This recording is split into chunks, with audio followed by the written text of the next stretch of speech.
ધોરણ 8 વિજ્ઞાન પ્રકરણ 10 તરુણાવસ્થા તરફ રીચિંગ ધી એજ ઓફ એડોલસન્સ. અગાઉના પ્રકરણમાં તમે અભ્યાસ કર્યો કે પ્રાણીઓ કેવી રીતે પ્રજનન કરે છે. મનુષ્ય તેમજ ઘણા બધા અન્ય પ્રાણીઓ એક નિશ્ચિત આયુષ્ય સુધી પહોંચ્યા પછી જ પ્રજનન કરે છે. મનુષ્ય એક નિશ્ચિત આયુષ્ય પછી જ કેમ પ્રજનન કરી શકે છે? આ પ્રકરણમાં તમે માનવ શરીરમાં થતા એવા પરિવર્તનોનો અભ્યાસ કરશો કે જેના પછી તે પ્રજનન માટે સક્ષમ બને છે. પ્રકરણ 9માં તમે મનુષ્યના પ્રજનન અંગો વિશે અભ્યાસ કરી ચૂક્યા છો. આ પ્રકરણમાં આપણે એવા અંતઃસ્ત્રાવો વિશે ચર્ચા કરીશું જે બાળકમાં થનારા પરિવર્તનોમાં મહત્વની ભૂમિકા ભજવે છે, જેના કારણે બાળકનો વિકાસ થઈ તે પુખ્ત બની જાય છે. તરુણાવસ્થા તેમજ યૌવનારંભ અડોલસન્સ એન્ડ પ્યુબર્ટી. બુજો તેનો 12મો જન્મદિવસ ઉજવી રહ્યો હતો. મિત્રોના ગયા બાદ બુજોને પહેલી પોતાના માતા પિતાની સાથે વાતો કરવા લાગ્યા. પહેલી એક કન્યા વિદ્યાલયમાં અભ્યાસ કરે છે.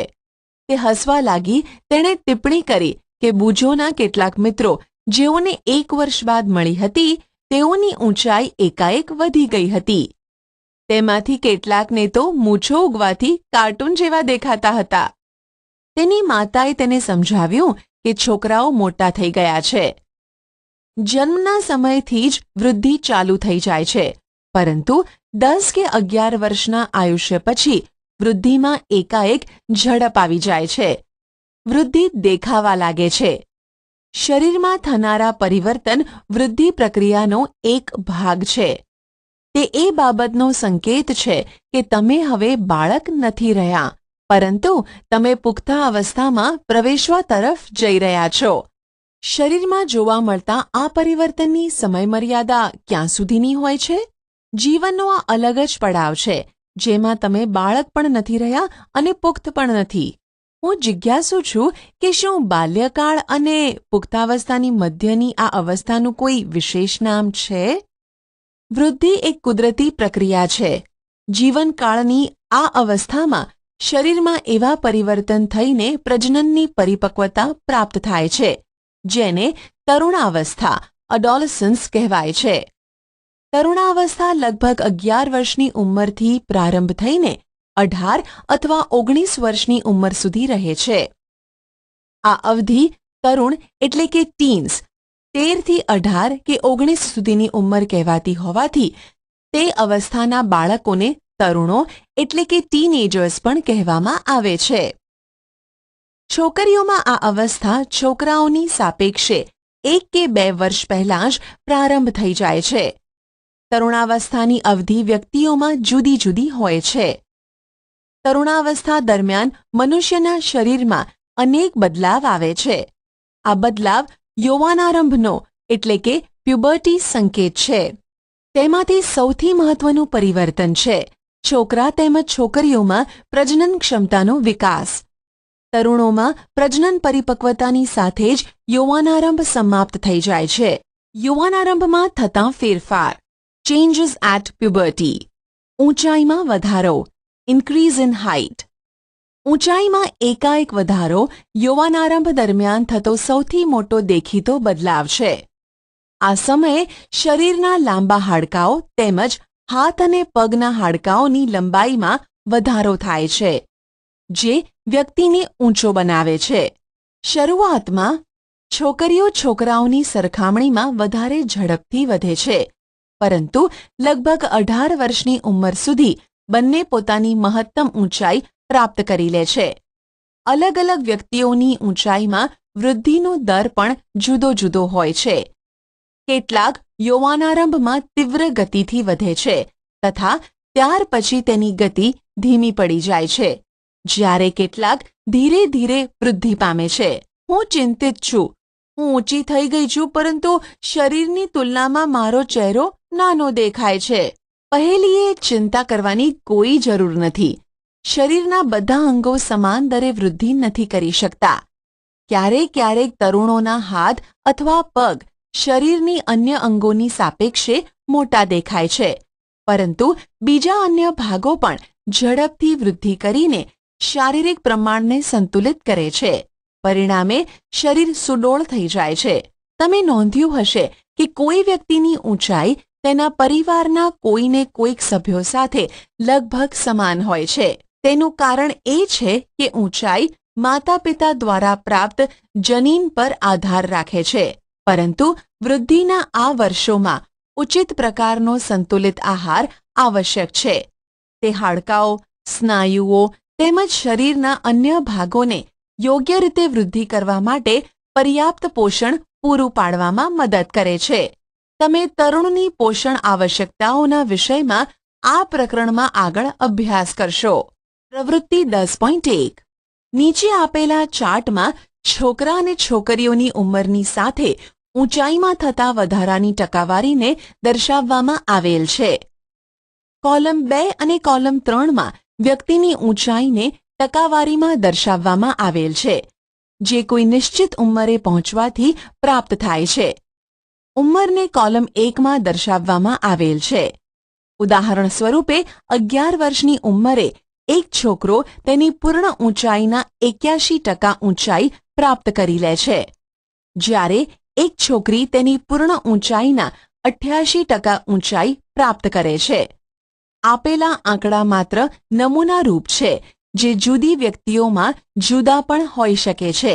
તમારા મિત્રો માટે કોષ્ટકનો ઉપયોગ કરો અને તેની પૂર્ણ ઊંચાઈનું અનુમાન લગાવો અને તપાસ કરો કે તમારા વર્ગમાં કોણ સૌથી વધુ ઊંચું અને કોણ સૌથી વામન એટલે કે નીચું છે. પૂર્ણ ઊંચાઈ માટેની ગણતરી સેન્ટીમીટરમાં. વર્તમાન ઊંચાઈ સેન્ટીમીટર અપોન વર્તમાન ઊંચાઈ એ પૂર્ણ ઊંચાઈની પર્સન્ટેજ ઇન્ટુ 100. ચાર્ટમાં આપેલા મૂલ્યોના આધારે. ઉદાહરણ: એક છોકરો કે જેની ઉંમર 9 વર્ષ છે તથા ઊંચાઈ 120 સેન્ટીમીટર છે, વૃદ્ધિકાળના અંતિમ તબક્કા પર તેની અંદાજિત ઊંચાઈ કેટલી હશે? 120/75 into 100 centimetre is equal to 160 centimetre ઊંચાઈ. પ્રવૃત્તિ 10.2 પ્રવૃત્તિ 10.1માં આપેલી માહિતીનો ઉપયોગ કરીને એક આલેખ બનાવો. ઉંમરને એક્સ અક્ષ પર તથા ઊંચાઈની વૃદ્ધિની ટકાવારીને વાય અક્ષ પર લો. તમારી ઉંમરને આલેખ પર વિશિષ્ટ સ્વરૂપે નિર્દેશિત કરો. તમે ઊંચાઈની જે ટકાવારીને પ્રાપ્ત કરી ચૂક્યા છો તેની જાણકારી મેળવો. તમે અંતે જે ઊંચાઈને પ્રાપ્ત કરી શકશો તેની ગણતરી કરો. તમે તમારા આલેખની સરખામણી નીચે આપેલા આલેખ સાથે કરો. શારીરિક આકારમાં બદલાવ. Change in body shape. તમે નોંધ્યું હશે કે તમારા વર્ગમાં અભ્યાસ કરતા વિદ્યાર્થીઓના ખભા તેમજ છાતીનો ભાગ નીચલા ધોરણમાં અભ્યાસ કરતા વિદ્યાર્થીઓની સરખામણીએ પહોળો હોય છે. તેનું કારણ એ છે કે તેઓ યુવાનારંભમાં પ્રવેશ કરી ચૂક્યા છે. વૃદ્ધિના કારણે ખભાનો ભાગ ફેલાઈને પહોળો થઈ જાય છે. છોકરીઓમાં કમરની નીચેનો ભાગ પહોળો થઈ જાય છે. વૃદ્ધિના કારણે છોકરાઓમાં શરીરના સ્નાયુઓનો વિકાસ છોકરીઓના વિકાસની સરખામણીએ વધુ હોય છે. અર્થાત તરુણાવસ્થામાં છોકરા અને છોકરીઓમાં જોવા મળતા બદલાવ અલગ અલગ હોય છે. અવાજમાં બદલાવ. Voice change. શું તમે નોંધ્યું છે કે ક્યારેક ક્યારેક તમારા વર્ગમાં કેટલાક છોકરાઓનો અવાજ ફાટવા લાગે છે? યૌવનારંભમાં કંઠની ગ્રંથિ એટલે કે વોઇસ બોક્સ એટલે કે સ્વર પેટીમાં એટલે લેરિંગ્સ વૃદ્ધિની શરૂઆત થાય છે. છોકરાઓની સ્વરપેટી વિકાસ પામીને અપેક્ષાકૃત મોટી થઈ જાય છે.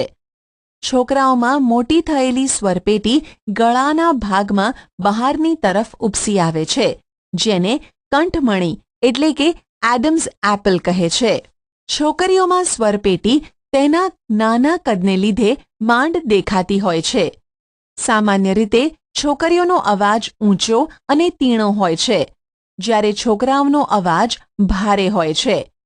તરુણાવસ્થાના છોકરાઓમાં ક્યારેક ક્યારેક સ્વરપેટીના સ્નાયુઓમાં અનિયંત્રિત વૃદ્ધિ થઈ જાય છે અને અવાજ ઘોઘરો થઈ જાય છે.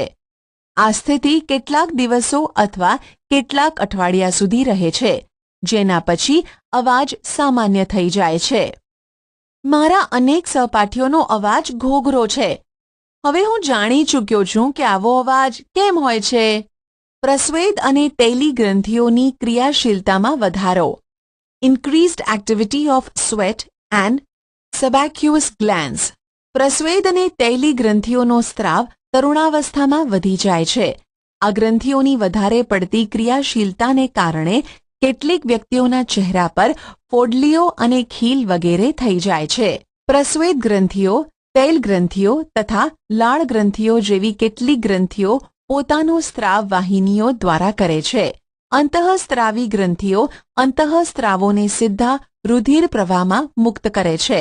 આથી તેને નલિકા વિહીન ગ્રંથિઓ પણ કહે છે. પ્રજનન અંગોનો વિકાસ. Development of sex organs. અગાઉના પ્રકરણમાં દર્શાવેલી આકૃતિ 9.1 તેમજ 9.2માં દર્શાવવામાં આવેલા માનવ પ્રજનનાંગોના અભ્યાસ કરો. યૌવનારંભમાં નર પ્રજનન અંગો જેવા કે શુક્રપિંડ તેમજ શિશ્ન પૂર્ણતઃ વિકસિત થઈ જાય છે. શુક્રપિંડમાંથી શુક્રકોષોનું ઉત્પાદન શરૂ થઈ જાય છે. છોકરીઓમાં અંડપિંડ કદમાં વધે છે તથા અંડકોષો પરિપક્વ થવા લાગે છે. અંડપિંડમાંથી અંડકોષોનું મુક્ત થવાનું શરૂ થઈ જાય છે. માનસિક, બૌદ્ધિક તેમજ સંવેદનાત્મક પરિપક્વતા પ્રાપ્ત થવી. Reaching mental, intellectual and emotional maturity. તરુણાવસ્થા વ્યક્તિની વિચારસરણીમાં પરિવર્તનની પણ અવસ્થા છે. પહેલાની સાપેક્ષે કિશોર વધારે સ્વતંત્ર તેમજ પોતાની તરફ વધારે સચેત હોય છે. તેનામાં બૌદ્ધિક વિકાસ પણ થાય છે તથા તે વિચારવામાં વધારે સમય લે છે. વાસ્તવમાં કોઈ પણ વ્યક્તિના જીવનમાં આ એ સમય છે કે જેમાં તેના મગજની શીખવાની ક્ષમતા સર્વાધિક હોય છે. ક્યારેક ક્યારેક તરુણ શારીરિક તેમજ માનસિક બદલાવ પ્રત્યે અનુકૂળ થવા પ્રયત્ન કરે છે ત્યારે પોતાને અસુરક્ષિત અનુભવે છે. પરંતુ તરુણ હોવાને નાતે તમારે સમજવું જોઈએ કે અસુરક્ષિત મહેસૂસ કરવાનું કોઈ પણ કારણ નથી. આ બદલાવ એક કુદરતી બદલાવ છે જે શારીરિક વૃદ્ધિના કારણે ઉત્પન્ન થઈ રહ્યા છે. ગૌણ જાતીય લક્ષણો. Secondary sexual characters. તમે પ્રકરણ 9માં અભ્યાસ કરી ચૂક્યા છો કે શુક્રપિંડ તેમજ અંડપિંડ પ્રજનન અંગ છે. તે જન્યુઓ જેવા કે શુક્રકોષો અને અંડકોષોને ઉત્પન્ન કરે છે. યૌવનારંભમાં છોકરીઓના સ્તનનો વિકાસ થવા લાગે છે તથા છોકરાઓના ચહેરા પર વાળ ઉગવા લાગે છે, એટલે કે દાઢી મૂછ ઉગવા લાગે છે. આ લક્ષણો છોકરીઓને છોકરાઓથી અલગ પાડે છે. આવા લક્ષણોને ગૌણ જાતીય લક્ષણો કહે છે. છોકરાઓની છાતી પર પણ વાળ ઉગવા લાગે છે. છોકરા અને છોકરીઓ બંનેને બગલમાં તેમજ જાંઘની ઉપરની તરફ અથવા પ્યુબિક વિસ્તારમાં વાળ ઉગે છે. બુજોને પહેલી બંને જાણવા માંગે છે કે યૌવનારંભમાં થતા આ બદલાવની શરૂઆત કોણ કરે છે. તરુણાવસ્થામાં થતા આ બદલાવ અંતઃસ્ત્રાવો એટલે કે હોર્મોન્સ દ્વારા નિયંત્રિત હોય છે. અંતઃસ્ત્રાવ એ રાસાયણિક પદાર્થ છે.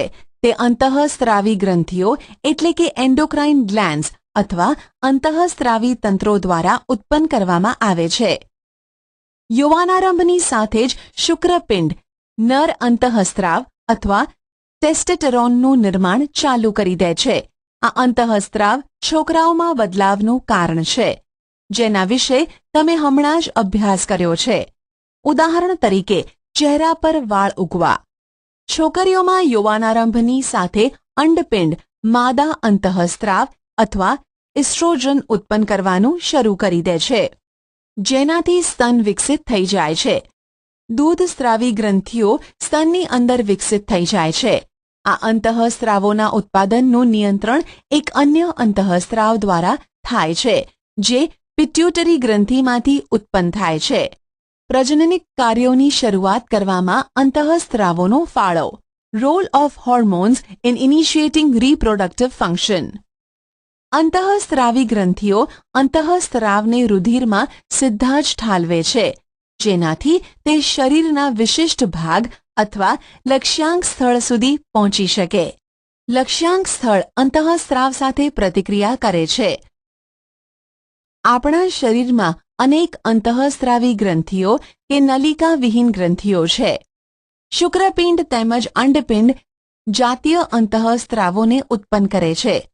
તમે હમણાં જ અભ્યાસ કર્યો કે આ અંતઃસ્ત્રાવો ગૌણ જાતીય લક્ષણો માટે જવાબદાર છે. જાતીય અંતઃસ્ત્રાવો પણ પિટ્યુટરી ગ્રંથિ દ્વારા સ્ત્રાવિત અંતઃસ્ત્રાવના નિયંત્રણમાં હોય છે. પિટ્યુટરી ગ્રંથિ અનેક અંતઃસ્ત્રાવો ઉત્પન્ન કરે છે, જેમાંથી એક અંતઃસ્ત્રાવ અંડપિંડમાં અંડકોષ તેમજ શુક્રપિંડમાં શુક્રકોષોના પરિપક્વનને નિયંત્રિત કરે છે.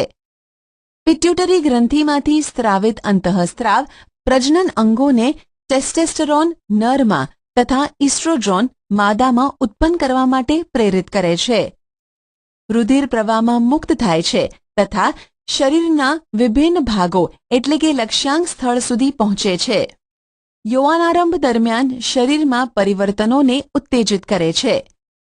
પહેલી અને બૂજો હવે સમજી ગયા છે કે યૌવનારંભ વ્યક્તિના પ્રજનન અવધિનો પ્રારંભ છે, જ્યારે વ્યક્તિ પ્રજનન ક્ષમતા પ્રાપ્ત કરે છે. પરંતુ તે જાણવા માંગે છે કે શું પ્રજનન અવધિ એકવાર શરૂ થઈ જાય પછી જીવન પર્યાપ્ત ચાલુ રહે છે કે અમુક સમયે તે પૂર્ણ પણ થાય છે. મનુષ્યમાં પ્રજનન કાળની અવધિ, reproductive phase of life in humans. જ્યારે તરુણોના શુક્રપિંડ તથા અંડપિંડ જન્યુઓ ઉત્પન્ન કરવા લાગે છે ત્યારે તે પ્રજનન યોગ્ય થઈ જાય છે. જન્યુઓની પરિપક્વતા તેમજ ઉત્પાદનની ક્ષમતા પુરુષોમાં સ્ત્રીઓની સરખામણીએ વધારે હોય છે. સ્ત્રીઓમાં પ્રજનન અવસ્થાનો પ્રારંભ યૌવનારંભ એટલે કે 10 થી 12 વર્ષની ઉંમરથી થઈ જાય છે તથા સામાન્ય રીતે 45 થી 50 વર્ષની ઉંમર સુધી ચાલ્યા કરે છે. યૌવનારંભથી અંડકોષો પરિપક્વ થવા લાગે છે. અંડપિંડોમાં એક અંડકોષ પરિપક્વ થાય છે તથા લગભગ 28 થી 30 દિવસોના અંતરાલ પર કોઈ પણ એક અંડપિંડ દ્વારા મુક્ત થાય છે. આ સમયમાં ગર્ભાશયની દિવાલ જાડી થઈ જાય છે, જેનાથી તે અંડકોષના મુક્ત થયા બાદ યુગ્મનજને ગ્રહણ કરી શકે, જેના ફળ સ્વરૂપે ગર્ભધારણ થાય છે. જો અંડકોષનું ફલન ના થાય તો તેવી સ્થિતિમાં અંડકોષ તથા ગર્ભાશયનું મોટું સ્તર તેમજ તેની રુધિર વાહિનીઓ સાથે તૂટવા લાગે છે. તેનાથી સ્ત્રીઓમાં રક્તસ્રાવ થાય છે, જેને ઋતુસ્રાવ અથવા રજોસ્રાવ એટલે કે મેન્સ્યુરેશન કહે છે. ઋતુસ્રાવ લગભગ 28 થી 30 દિવસોમાં એકવાર થાય છે. પહેલો ઋતુસ્રાવ યૌવનારંભની શરૂઆતમાં થાય છે, જેને રજોદર્શન એટલે કે મેનાર્ક કહે છે. લગભગ 45 થી 50 વર્ષની ઉંમરે ઋતુસ્રાવ થવાનું બંધ થઈ જાય છે. ઋતુસ્રાવ બંધ થઈ જવાની ક્રિયાને રજોનિવૃત્તિ એટલે કે મેનોપોઝ કહે છે. પ્રારંભમાં ઋતુસ્રાવ ચક્ર અનિયમિત હોઈ શકે છે તથા તેને નિયમિત થવામાં કેટલોક સમય લાગે છે. પહેલી કહે છે કે સ્ત્રીમાં પ્રજનનકાળની અવધિ રજોદર્શનની રજોનિવૃત્તિ સુધીની હોય છે. શું તે સાચું કહે છે?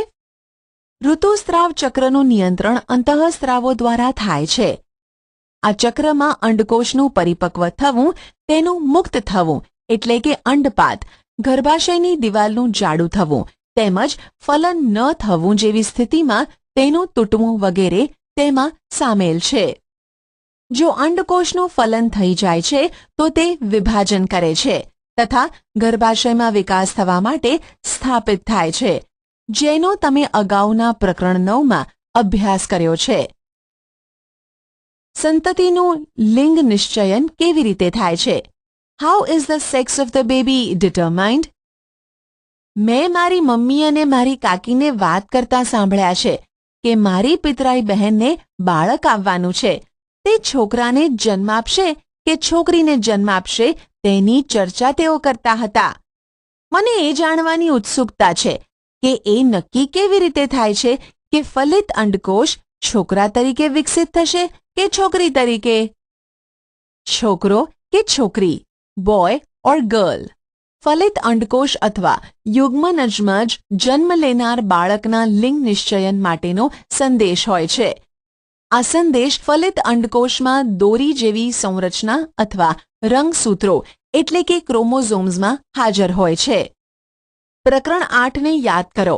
રંગસૂત્રો પ્રત્યેક કોષના કોષ કેન્દ્રમાં આવેલા હોય છે.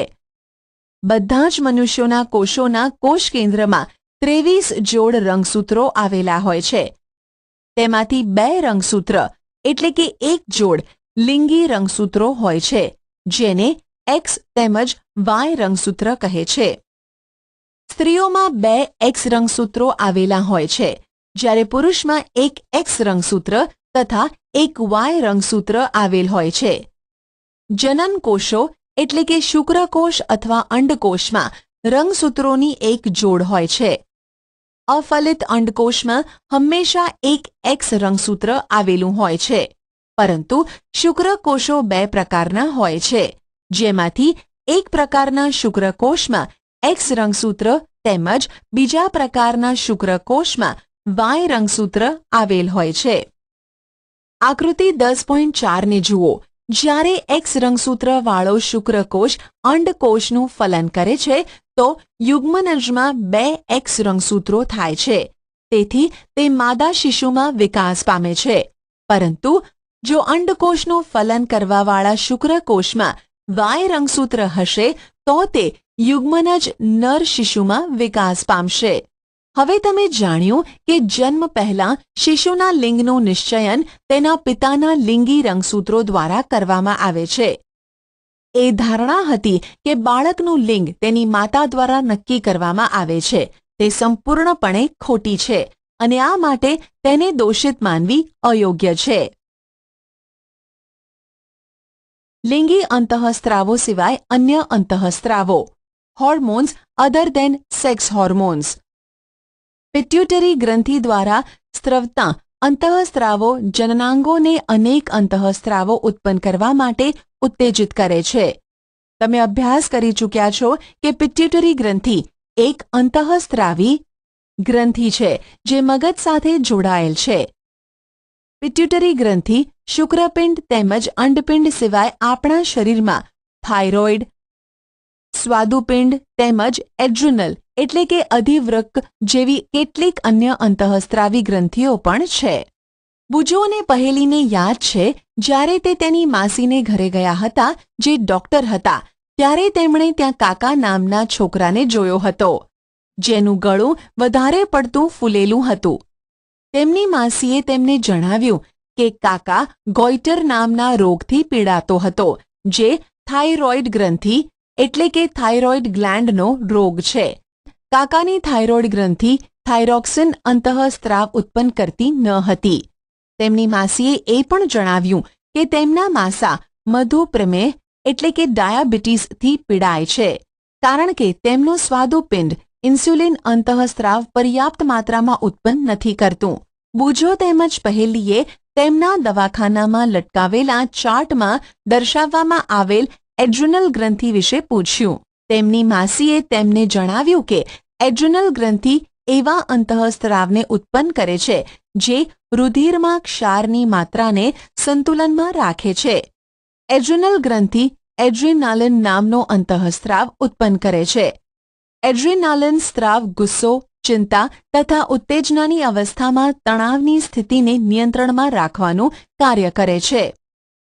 થાઇરોઇડ તેમજ એડ્રિનલ ગ્રંથિ પિટ્યુટરી ગ્રંથિ દ્વારા સ્ત્રવિત અંતઃસ્ત્રાવોના માધ્યમ દ્વારા મળતા આદેશ અનુસાર જ પોતાના અંતઃસ્ત્રાવોને મુક્ત કરે છે. પિટ્યુટરી ગ્રંથિ વૃદ્ધિ અંતઃસ્ત્રાવ પણ ઉત્પન્ન કરે છે, જે વ્યક્તિની સામાન્ય વૃદ્ધિ માટે જરૂરી છે. શું અન્ય પ્રાણીઓ પણ અંતઃસ્ત્રાવ ઉત્પન્ન કરે છે? શું પ્રજનન પ્રક્રિયાઓમાં તેઓનું કાંઈ પણ યોગદાન છે?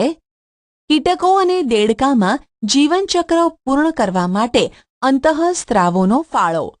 Role of hormones in completing the life history of insects and frogs. તમે રેશમના કીડા અને દેડકાના જીવનચક્ર વિશે તો અભ્યાસ કરી જ ચૂક્યા છો. ઈયળને વયસ્ક ફૂદામાં રૂપાંતર થવા સુધી અનેક તબક્કામાંથી પસાર થવું પડે છે.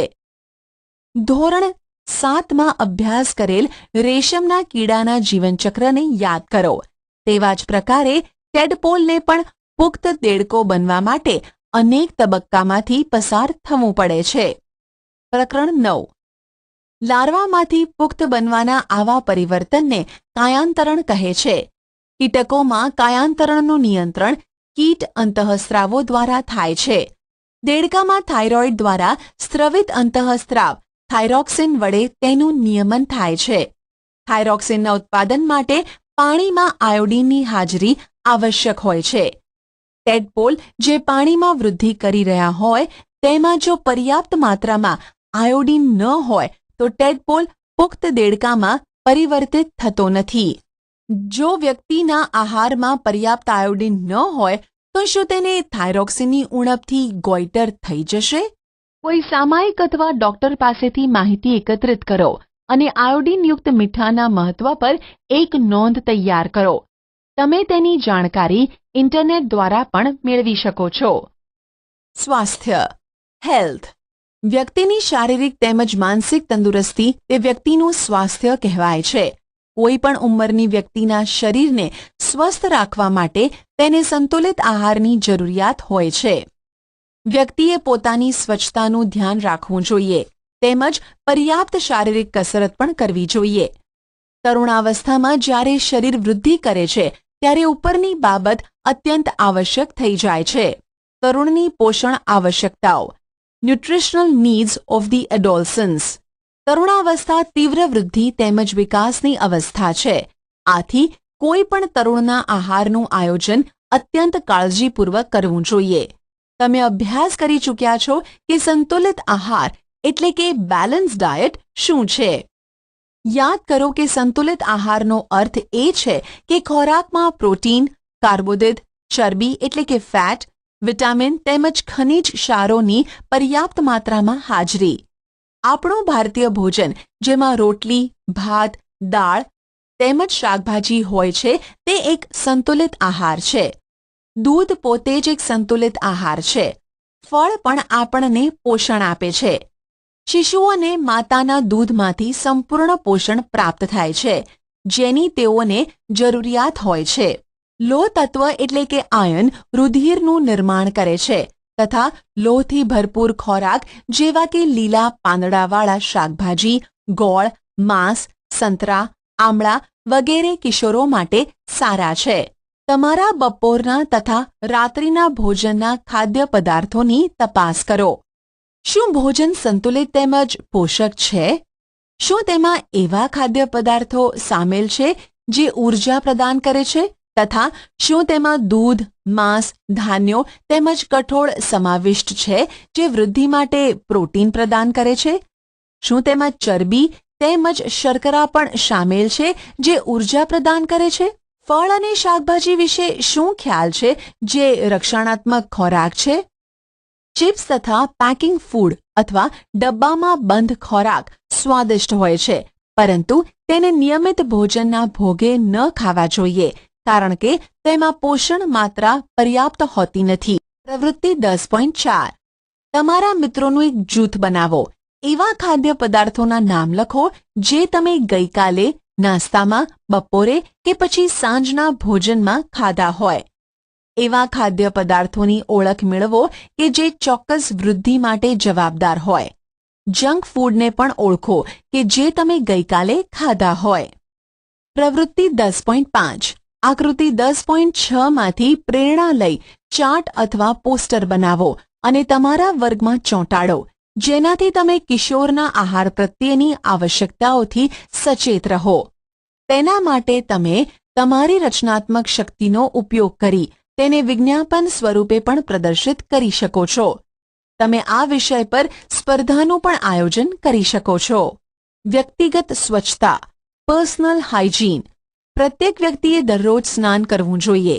કિશોરો માટે આ અત્યંત જરૂરી છે કારણ કે પ્રસ્વેદ ગ્રંથિઓની વધુ પડતી સક્રિયતાથી શરીરમાં દુર્ગંધ ઉત્પન્ન થાય છે. શરીરના બધા જ ભાગોને સ્નાન કરતી વખતે સારી રીતે સાફ કરવા જોઈએ. જો સફાઈ ન રાખવામાં આવે તો બેક્ટેરિયલ સંક્રમણ એટલે કે ચેપ થવાનો ખતરો રહે છે. છોકરીઓએ ઋતુસ્રાવ દરમિયાન સફાઈનું વિશેષ ધ્યાન રાખવું જોઈએ. તેઓએ પોતાના ઋતુચક્રનું ધ્યાન રાખીને તેની માટે તૈયાર રહેવું જોઈએ. શારીરિક વ્યાયામ, ફિઝિકલ એક્સરસાઇઝ. ખુલ્લી હવા એટલે કે તાજી હવામાં ફરવું તથા રમવું શરીરને ચુસ્ત તેમજ સ્વસ્થ રાખે છે. બધા જ તરુણ છોકરાઓ તેમજ છોકરીઓએ બહાર ફરવું, વ્યાયામ કરવો તથા રમવું જોઈએ. પૌરાણિક તેમજ ખોટી માન્યતાઓ. પ્રકરણ 9 તથા આ પ્રકરણમાં તમે મનુષ્યના પ્રજનન સંબંધિત વૈજ્ઞાનિક તથ્ય તેમજ સિદ્ધાંતના વિષયમાં અભ્યાસ કર્યો. એવી ઘણી બધી ખોટી માન્યતાઓ, અવધારણાઓ પ્રચલિત છે જેને જાણ્યા પછી તરુણ હોવાના નાતે તમારે તેને છોડવી જોઈએ. ઉદાહરણ તરીકે કિશોરોના શારીરિક પરિવર્તન સંબંધિત અનુભવોથી લઈને અનેક પૌરાણિક તેમજ ખોટી માન્યતાઓ છે. તેમાંથી કેટલીક નીચે આપવામાં આવેલ છે. હવે તમે આના સંબંધિત તર્ક ઉત્પન્ન કરી શકો છો કે આ પૌરાણિક અથવા ખોટી માન્યતા છે જેનો કોઈ આધાર નથી. 1. ઋતુસ્રાવના સમયે જો કોઈ છોકરી કોઈ છોકરાને જુએ તો તે ગર્ભવતી બની જાય છે. 2. સંતાનની જાતિ માટે માતા જવાબદાર છે. 3.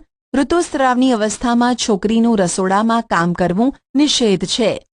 તમને આવા અનેક વાક્યો તથા પૌરાણિક તથ્યો જોવા મળશે જેનો કોઈ આધાર નથી. તેને દૂર કરો અથવા છોડી દો. પ્રવૃત્તિ 10.6. તમારા વર્ગમાં એવા વિદ્યાર્થીઓના આંકડા એકત્રિત કરો કે જે નિયમિત વ્યાયામ એટલે કે કસરત કરે છે તથા એવા વિદ્યાર્થીઓના પણ આંકડા એકત્રિત કરો કે જે કસરત કરતા નથી. શું તમને તેમની ચુસ્તી તથા સ્વાસ્થ્યમાં કોઈ ફરક જોવા મળે છે? નિયમિત કસરતના લાભ પર એક અહેવાલ તૈયાર કરો. નશાકારક પદાર્થોને ના કહો. સે નો ટુ ડ્રગ્સ. તરુણાવસ્થા વ્યક્તિના શારીરિક તેમજ માનસિક સક્રિયતાનો સમય છે જે વૃદ્ધિનો એક સામાન્ય ભાગ છે. તેથી મૂંઝવણ કે અસુરક્ષિતતાનો અનુભવ ન કરો.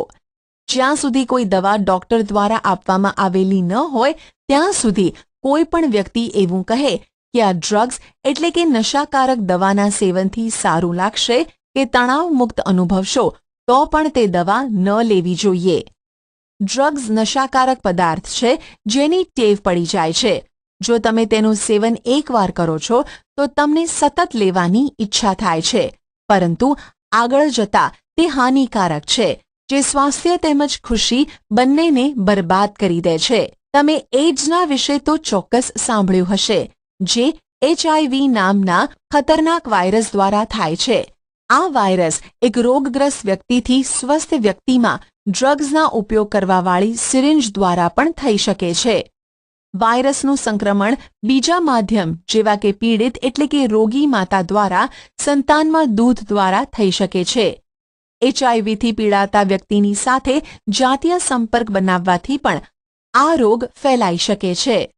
તરુણી દ્વારા ગર્ભધારણ. એડોલસન્ટ પ્રેગ્નન્સી. તમે ચોક્કસપણે જાણતા હશો કે આપણા દેશમાં છોકરીઓ માટે લગ્નની ઉંમર 18 વર્ષ અને છોકરાઓ માટે 21 વર્ષની છે. તેનું કારણ એ છે કે તરુણાવસ્થામાં છોકરીઓ શારીરિક તેમજ માનસિક રૂપે માતૃત્વ માટે તૈયાર હોતી નથી. બાળ લગ્ન એટલે કે નાની ઉંમરમાં લગ્ન તથા માતૃત્વથી માતા તેમજ સંતાન બંનેને સ્વાસ્થ્ય સંબંધિત સમસ્યાઓ ઉત્પન્ન થઈ શકે છે. તેનાથી યુવા સ્ત્રીઓમાં વ્યવસાય ક્ષેત્રમાં પણ ઘટાડો થાય છે કારણ કે માતૃત્વની જવાબદારી ઉઠાવવા માટે સક્ષમ હોતી નથી. આથી તે માનસિક તકલીફોથી ઘેરાયેલી રહે છે. પારિભાષિક શબ્દો. કંઠમણી, એડમ્સ એપલ, તરુણાવસ્થા, એડોલસન્સ, એડ્રીનેલિન, સંતુલિત આહાર, બેલેન્સ્ડ ડાયટ, અંતઃસ્ત્રાવી ગ્રંથિઓ, એન્ડોક્રાઇન ગ્લેન્ડ્સ, ઇસ્ટ્રોજન, અંતઃસ્ત્રાવો, હોર્મોન્સ, ઇન્સ્યુલિન, પિટ્યુટરી ગ્રંથિ, પિટ્યુટરી ગ્લેન્ડ, યૌવનારંભ, પ્યુબર્ટી, પ્રજનનાત્મક સ્વાસ્થ્ય, રિપ્રોડક્ટિવ હેલ્થ, ગૌણ જાતીય લક્ષણ, સેકન્ડરી સેક્સ્યુઅલ કેરેક્ટર્સ, જાતીય રંગસૂત્રો, સેક્સ ક્રોમોઝોમ્સ, લક્ષ્યાંક સ્થાન, ટાર્ગેટ સાઇટ, ટેસ્ટોસ્ટેરોન, થાઇરોક્સિન, સ્વર પેટી, વોઇસ બોક્સ. તમે શું શીખ્યા? યૌવનારંભ થવાની સાથે વ્યક્તિ પ્રજનન માટે સક્ષમ થઈ જાય છે. 11 વર્ષની ઉંમરથી 19 વર્ષની ઉંમર તરુણાવસ્થા કહેવાય છે. યૌવનારંભની શરૂઆત થવાથી પ્રજનન અંગોની વૃદ્ધિ થાય છે તથા શરીરના વિભિન્ન સ્થાનો પર વાળ ઉગવા લાગે છે. છોકરીઓમાં સ્તન વિકસિત થાય છે તથા છોકરાઓમાં ચહેરા પર દાઢી મૂછ આવી જાય છે. તરુણાવસ્થામાં સ્વરપેટીની વૃદ્ધિ થવાને કારણે છોકરાઓનો અવાજ ઘોઘરો થવા લાગે છે. તરુણાવસ્થામાં ઊંચાઈમાં વધારો થાય છે. યૌવનારંભ તેમજ પ્રજનન અંગોનું પરિપક્વ થવું અંતઃસ્ત્રાવો દ્વારા નિયંત્રિત હોય છે. અંતઃસ્ત્રાવો અંતઃસ્ત્રાવી ગ્રંથિઓ દ્વારા સ્ત્રાવિત પદાર્થ છે જે સીધા રુધિરમાં ઠલવાય છે. પિટ્યુટરી ગ્રંથિ અંતઃસ્ત્રાવ સ્ત્રાવિત કરે છે જેને વૃદ્ધિ અંતઃસ્ત્રાવ તથા અન્ય ગ્રંથિઓ જેવી કે શુક્રપિંડ, અંડપિંડ, થાઇરોઇડ તથા એડ્રિનલ ગ્રંથિના અંતઃસ્ત્રાવોને સ્રવિત કરવા માટે પ્રેરિત કરે છે. સ્વાદોપિંડ ઇન્સ્યુલિનનો, થાઇરોઇડ ગ્રંથિ થાઇરોક્સિનનો તથા એડ્રિનલ ગ્રંથિ એડ્રિનાલિન અંતઃસ્ત્રાવોનો સ્ત્રાવ કરે છે. ટેસ્ટોસ્ટેરોન નર અંતઃસ્ત્રાવ છે તથા ઇસ્ટ્રોજન માદા અંતઃસ્ત્રાવ છે. ગર્ભાશયની દિવાલ ફલિત અંડકોષને ગ્રહણ કરવા માટે પોતાની જાતે તૈયાર કરે છે. ફલન ન થવાની સ્થિતિમાં ગર્ભાશયની દિવાલની અંદરની જાડી સપાટી તૂટી જાય છે અને રુધિરની સાથે શરીરની બહાર નીકળી જાય છે. તેને ઋતુસ્ત્રાવ અથવા રજોસ્ત્રાવ કહે છે. ન જન્મેલા શિશુની જાતિ એ બાબત પર આધાર રાખે છે કે ફલિતાંડમાં XX રંગસૂત્ર છે કે XY રંગસૂત્ર છે. તરુણાવસ્થામાં સંતુલિત આહાર લેવો તથા વ્યક્તિગત સ્વચ્છતાનું પાલન કરવું મહત્વપૂર્ણ છે.